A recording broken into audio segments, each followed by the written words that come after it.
Xylitol, new sugar substitute.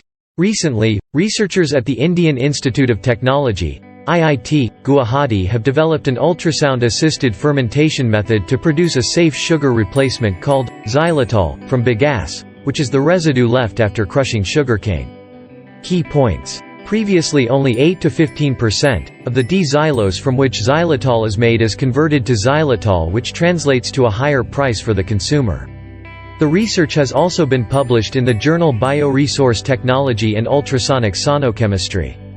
What is xylitol? Xylitol, a sugar alcohol derived from natural products.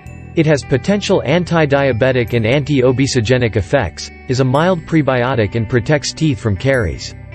It is a colorless or white crystalline solid that is soluble in water. Xylitol is manufactured industrially by a chemical reaction in which wood-derived D-xylose, an expensive chemical, is treated with a nickel catalyst at very high temperatures and pressures, which makes the process highly energy-consuming. Is xylitol an artificial sweetener? Xylitol is a natural sugar substitute safe for diabetics. It is not an artificial sweetener, but is a natural sugar alcohol sweetener found in the fibers of many fruits and vegetables.